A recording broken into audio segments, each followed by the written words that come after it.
گھر میں بیٹیاں جوان ہیں، کوئی رشتہ اس لیے نہیں پوچھنے آتا کہ ان کے پاس دینے کے لیے کچھ نہیں ہے، اور باپ مزدوری کر کر کے بمشکل گھر کا چولہا گرم رکھتا ہے، اور بیٹیاں ان کے سر میں چاندی اتر رہی ہے، تو وہ باپ کتنا پھنسا ہوا ہے، اس کی گردن کتنی جکڑی ہوئی ہے۔ اور اگر کسی کے پاس رقم ہو اس کی ضروریات سے زیادہ، اور وہ اس کا رشتہ دار بھی لگتا ہو، تو اس کو سوچنا چاہیے کہ میں اس کی مدد کروں یا نہ کروں۔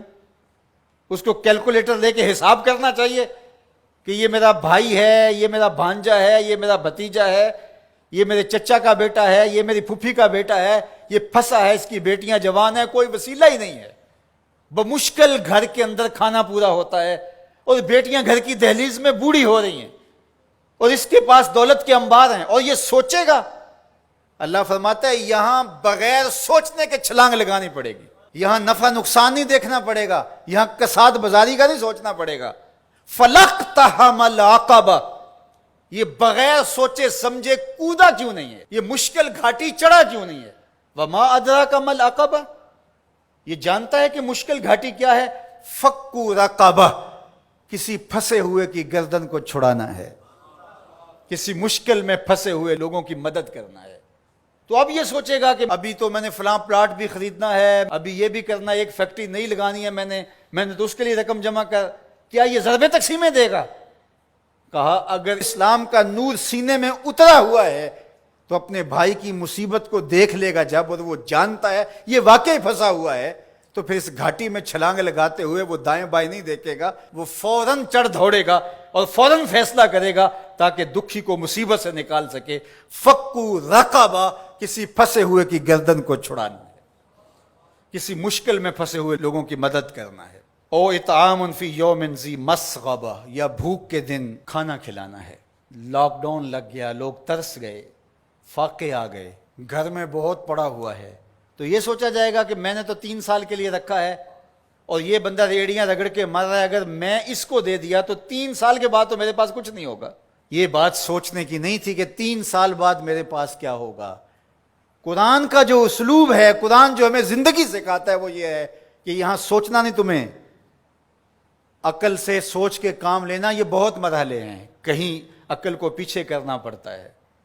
اقبال نے کہا تھا بہتر ہے کہ دل کے پاس رہے چراغ عقل، بہتر ہے کہ دل کے پاس رہے چراغ عقل، لیکن کبھی کبھی سے تنہا بھی چھوڑ دے۔ کبھی ایسا بھی موقع آتا ہے کہ پھر اس کو پیچھے کرنا پڑتا ہے۔ یہ اپنا نفع نقصان، اپنی ضربیں تقسیمیں نہیں کرنی ہوتی کہ میں نے تو 3 سال کا بجٹ رکھا ہے اور ہمسایہ فاقوں سے مر رہا ہے، اور بندہ کہ سال کے میرے تو پورے ہیں، وہ یوں جمع تقسیم کرتا رہے۔ یہ مشکل گھاٹی ہے، تو کہا اس کو یہ مشکل گھاٹی چڑھنا ہوگا۔ وما ادراک ما العقبہ، جانتے ہو مشکل گھاٹی کیا ہے؟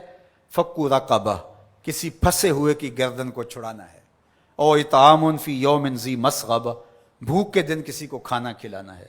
یتیما ذا مقربہ، کسی قریبی یتیم کی مدد کرنا ہے۔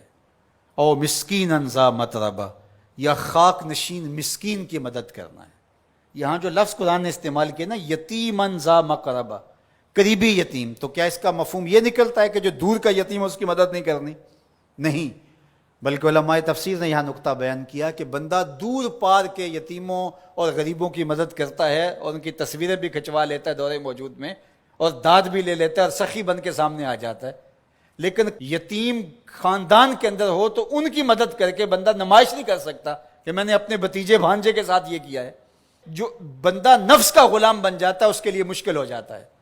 تو اس لیے اللہ تعالیٰ نے یہاں جو لفظ بیان فرمایا یتیمن ذا مقربہ، قریبی یتیم کی مدد کرنا، او مسکینن ذا متربہ، یا خاک نشین مسکین کی مدد کرنا۔ کچھ لوگ انہیں پتہ ہے ہماری ہمسائیگی کے اندر ان کے ہاں نان شبینہ بھی نہیں ہے، تو وہاں جو ہے وہ مہینے میں 500 روپیہ دیں گے، اور 500 روپیہ دے کے یہ سمجھیں گے کہ ہم نے حق ادا کر دیا۔